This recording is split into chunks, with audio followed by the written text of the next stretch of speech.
안녕하세요. 어쩌다 나중부입니다. 오늘은 24년 2월 10일 구정입니다. 새해 복 많이 받으세요. 이번 시간에는 23년 나주배 가족농장의 배 생산량과 1평당 조수익을 공개해 보려고 합니다. 23년에는 서리와 냉해 등으로 많이 힘들었던 한 해였습니다. 앞으로 기후변화에 잘 대처하는 농가만이 고품질의 배를 생산하지 않을까 예상해 봅니다. 저희 나주배 가족농장은 다주지에서 이본주지로 바꾼 지 벌써 5년이라는 시간이 흘렀습니다. 배 재배법에 대한 영상을 계속해서 공유해 드리고 있는데요. 영상을 보면서 궁금증이 하나 있지 않을까 합니다. 그것은 다주지에서 이본주지로 바꿔서 도대체 어느 정도의 수익을 낼 수 있을까? 그래서 여러분의 궁금증을 조금이라도 해소시켜 드리기 위해서 마련해 보았습니다. 화면에 나오는 배 과수원이 바로 나주배 가족 농장입니다. 우선 농장 규모는 1000평이며 100% 신고배를 생산하고 나무 주수는 168주입니다. 가정농으로 운영하고 있으며 평상시에는 1, 2명이 작업을 하고 바쁜 시기에는 3명이 작업을 하고 있습니다. 이번 주지 4년 차인 22년에는 주수익이 평당 45,000원이었습니다. 이번 주지 5년 차가 되는 23년에는 평당 55,000원으로 22년에 비해서 조수익 1만원 정도 상승하였습니다. 23년에 총 23,500장의 배 봉지를 씌워서 수확량은 25가가 70%, 26에서 30과는 9%, 그리고 누수율은 21%였습니다. 23년 총 1798상자 중 공판장의 80%, 직거래는 20% 출하하였습니다. 대부분 추석에 출하하였으며 구정 출하분은 공판장의 2%, 직거래는 2.2%였습니다. 참고로 나주배 가족농장은 추석 구정 때 7.5kg 상자로만 출하하고 있습니다. 보시는 바와 같이 구정 혜택과 직거래를 많이 하지 않았음에도 불구하고 1평당 조수익이 55,000원이 나왔습니다. 24년 구정 혜택에 대해서는 다음에 다시 한번 이야기하는 시간을 마련해 보도록 하겠습니다. 조수익의 상승 이유로는 기존 다주지에서 이본주지로 바꾸면서 밀식 제거, 호미를 이용한 초생재배, 적기 작업 등에 의해 대과 고품질 배 생산과 선별 능력의 향상으로 판단하고 있습니다. 이본주지 배나무의 완성도는 현재 50% 정도이며 100% 완성하는 날을 기대하고 있습니다. 저희 목표 조수익은 1평당 10에서 15만 원입니다. 꿈은 크게 가지라고 했지요. 생산량과 평당 조수익을 공개하는 이유는 현재 제가 하고 있는 신고배 재배법에 대한 믿음을 조금이라도 드릴 수 있지 않을까 해서입니다. 그리고 배나무가 완성되어짐에 따라서 수확량과 배의 품질에 대해서도 참고할 수 있을 것이라고 생각됩니다. 한 가지 더 말씀드리자면 신고배를 재배하면서 답답한 것이 하나 있는데 배 재배 농업인의 대부분은 배 재배법이나 노하우를 공유하지 않으려고 한다는 것입니다. 우리 배 재배 농업인들은 경쟁자가 아니라 협력자가 되어야 합니다. 좋은 품질의 배를 많이 생산할 수 있다면 지금보다 더 많은 사람들이 우리의 배를 믿고 구매해 줄 것이라고 확신합니다. 갈수록 배 재배 농업인이 줄어드는 이유 중 하나가 배 재배 기술의 역행으로 인해 더 이상 배를 재배하고 판매해서는 먹고 살기 힘들어졌기 때문이라고 생각합니다. 인건비와 자재비는 하늘 높은 줄 모르고 치솟는데 배 가격은 10년 전과 달라진 것이 없다고 말씀들 하시더라고요. 우리 배 재배 농업인들은 배 재배 기술을 향상시켜 최소 비용으로 고품질의 배를 대량 생산할 수 있도록 협력할 수 있기를 바랍니다. 여기까지 나주배 가족농장의 23년도 생산량과 1평당 조수익, 그리고 배 재배 농업인으로서 가지고 있는 생각에 대해서 말씀드려 보았습니다. 궁금한 사항은 답글에 남겨주시면 모아서 영상으로 제공해 드리도록 하겠습니다. 감사합니다. 어쩌다 나중구였습니다. 안녕하세요. 어쩌다 나중구입니다. 오늘은 24년 2월 10일입니다.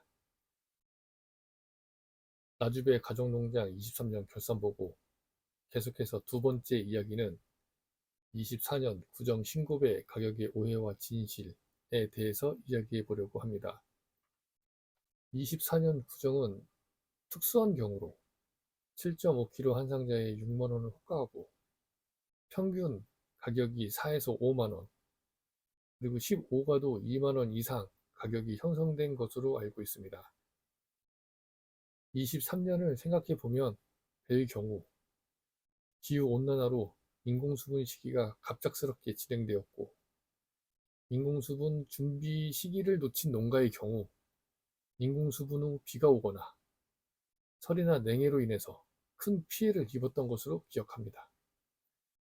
사과의 경우도 큰 피해를 입었던 것으로 알고 있습니다. 이러한 이유로 추석 때 배를 팔지 않고 저장해 두었던 농가는 구정 때 높은 가격을 형성할 수 있었던 것 같습니다. 이것이 바로 24년 구정 특혜라고 말씀드릴 수 있겠습니다. 듣기로는 구정 때 공판장에만 배를 팔아도 1.5에서 2년 농사를 지었다는 분들도 있는 것으로 알고 있습니다. 하지만 조심해야 할 것은 24년은 어디까지나 특수한 경우라는 점입니다. 물론 기후변화로 인해서 이러한 특수한 경우가 자주 발생할지도 모르겠습니다. 그리고 이러한 특수한 상황을 잘 이용하는 것도 매출을 올리는 방법이겠으나, 특수한 상황이 발생하지 않더라도 매년 손익분기점 이상의 매출을 올려야 계속해서 배를 재배할 수 있을 것이라고 생각합니다. 여기서 생각해야 할 것 중 한 가지는 평균적으로 보면 추석보다 구정 때 배 가격이 낮다는 것입니다. 이유가 무엇일까요? 대부분 배 재배 농가는 전체 수확량 중 추석에 30%, 구정에 70% 정도 출하하기 때문입니다. 일부러 그렇게 출하하는 것이 아니라 추석에 출하할 수 있는 배를 100% 키워내지 못하기 때문입니다. 수요와 공급의 법칙에 따라 수요가 많고 공급이 적으면 가격이 상승하고, 공급이 많고 수요가 적으면 당연히 가격은 하락하게 됩니다. 추석보다 구정 이후에 출하량이 2배 이상 증가하기 때문에 거의 매년 구정 배 가격이 낮은 이유 중에 하나라고 볼 수 있겠습니다. 그렇기 때문에 추석에 고품질의 배를 100% 생산해낼 수 있는 배 재배 기술을 가지고 있는 농가의 경우 매출이 증가할 수밖에 없는 것이고, 나주배 가정농장도 이러한 이유로 추석에 배를 100% 생산하기 위해서 노력하고 있습니다. 물론 지리적 위치나 토양 환경 등의 차이도 존재하며 남부 지역의 경우는 충분히 100% 추석 출하가 가능하리라 생각하고 있습니다. 배 재배 시 가장 중요한 것은 적기와 정량이 아닐까 합니다. 적기는 배를 재배하는 데 있어서 꼭 해야 하는 시기를 말하며, 정량은 배나무의 수령에 따른 결실량을 말합니다. 배를 많이 달아 놓는다고 모든 배가 다 크는 것이 아니기 때문입니다. 그리고 다시 한번 말씀드리지만 24년 구정은 정말 특별하다는 것을 명심해야 할 것입니다. 24년 구정을 생각해서 매년 추석에 배를 팔지 않고 모두 저장을 한다면 큰 손실을 보게 될지도 모르겠습니다. 그리고 배를 저장하는 농가의 경우 지베릴린을 사용한 것을 지양해야 할 것입니다. 지베릴린은 배가 잘 클 수 있도록 성장을 유도하지만 수확 이후에도 배의 숙성에 관여하는 것으로 알고 있습니다. 저장을 한다면 채소로 바르거나 바르지 않는 편이 더 신선한 배를 오랫동안 판매할 수 있지 않을까 생각해 보았습니다. 이상으로 24년 구정 배 가격의 오해와 진실에 대해서 말씀드려 보았습니다. 영상이 마음에 드셨다면 구독, 좋아요, 알림 설정 부탁드리겠습니다. 감사합니다. 어쩌다 나중보였습니다. 안녕하세요. 어쩌다 나중보입니다. 오늘은 24년 2월 10일입니다.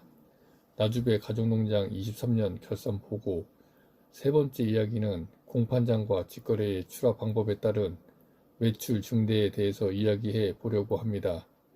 배는 신고배를 기준으로 말씀드리겠습니다. 배를 재배하는 대부분의 농가는 공판장에 배를 출하하고 있습니다. 우선 공판장은 물건의 값을 여러 도메인들이 입찰을 통해서 가장 높은 가격을 제시한 도메인이 낙찰을 받는 경매 시스템으로 운영되고 있습니다. 그렇기 때문에 배를 출하한 농가는 배의 가격을 결정할 수 없으며 경매에 참여한 도메인들에 의해서 정해진 가장 높은 금액으로 낙찰받는 방식입니다. 하지만 낙찰받은 배의 가격이 마음에 들지 않는다면 불락시킬 수 있습니다. 불락이란 낙찰받은 금액으로 판매하지 않고 다음날 다시 재경매를 하겠다는 뜻입니다. 하지만 불락을 한다 해도 가격이 오르리라는 보장은 없습니다. 공판장에서 경매를 하는 도메인들의 눈이 어느 정도 비슷하기 때문입니다. 그리고 배는 생물이므로 추석의 경우 오랫동안 상온에 있게 된다면 자칫 품질에 문제가 발생할 수도 있습니다. 결국 공판장에서 높은 금액으로 낙찰을 받기 위해서는 경매에 참여하는 도메인들의 눈에 품질 좋은 과일로 인식이 되어야 합니다. 그리고 도메인들과의 신뢰도 중요합니다. 농가에서 출하한 배의 품질이 일정해야 한다는 뜻입니다. 그리고 공판장에서는 높은 가격을 받는 배의 크기가 정해져 있습니다. 보통의 경우 7.5kg 기준으로 8, 9, 10과가 가장 높게 받고 다음은 11, 12과 이후로는 13, 14, 15과입니다.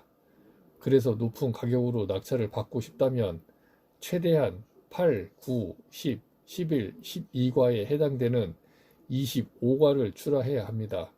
그래야 배의 가격을 높게 낙찰받을 수 있습니다. 물론 이외에도 색깔, 모양, 당도 등도 중요합니다. 정리하면 공판장의 출하 시 높은 가격으로 낙찰을 받기 위해서는 배의 크기는 25가를 기준으로 하되 색깔, 모양, 당도가 일정하게 유지되어야 하며 추석, 구정 시즌에 꾸준하게 출하하는 농가의 배가 좀 더 높은 가격으로 낙찰 받을 수 있을 것입니다. 지속적으로 배를 내고 내가 출하한 배를 도메인이 구매하고 품질에 만족한다면 다시 재구매로 이어질 때 낙찰가가 높아질 수 있기 때문입니다. 공판장에서도 품질 좋은 배는 가격 경쟁이 치열할 수밖에 없습니다. 좋은 배를 차지하기 위해서 낙찰가를 높여야 하는 것이 경매 시스템의 특징이기 때문입니다.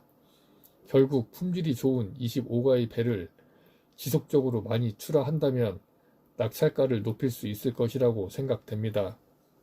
그리고 경매의 장점은 대량으로 물량을 소비할 수 있으며 23년 두대청가 기준 수수료는 낙찰 금액의 7%를 제외하고 경매 당일에 입금된다는 장점도 있습니다. 그렇다면 이번에는 직거래에 대해서 이야기해 보겠습니다. 직거래는 내가 정한 가격에 배를 판매하는 방식이며 지인 거래로는 많은 물량을 판매하기가 어려우므로 주로 온라인 쇼핑몰을 개설하여 판매 상품을 등록해서 판매하게 됩니다.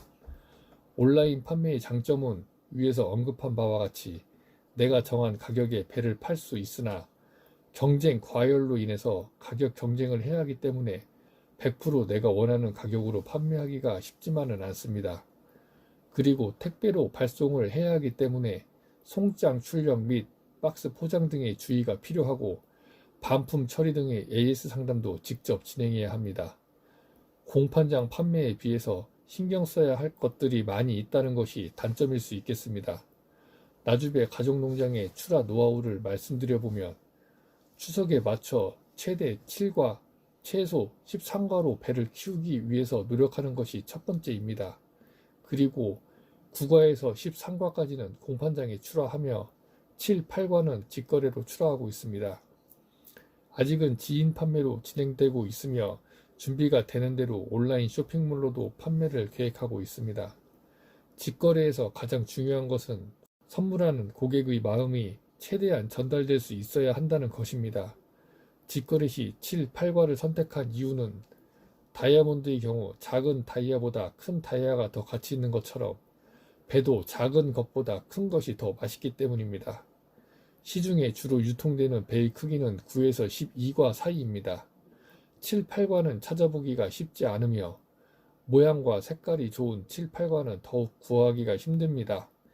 희소성이 있으면서 조금이라도 더 맛있는 배를 직거래함으로써 고정 고객을 지속적으로 유치하기 위한 전략이라고 보시면 될 것 같습니다. 추석에 작은 배는 큰 배보다 맛이 떨어지기 때문입니다. 큰 배를 직거래하는 것이 어찌 보면 필수 불가결이라 할 수 있겠습니다. 이상으로 공판장과 직거래의 출하 방법에 따른 매출 증대에 대해서 말씀드려 보았습니다. 영상이 마음에 드셨다면 구독, 좋아요, 알림 설정 꼭 부탁드리겠습니다. 감사합니다. 어쩌다 나중보였습니다.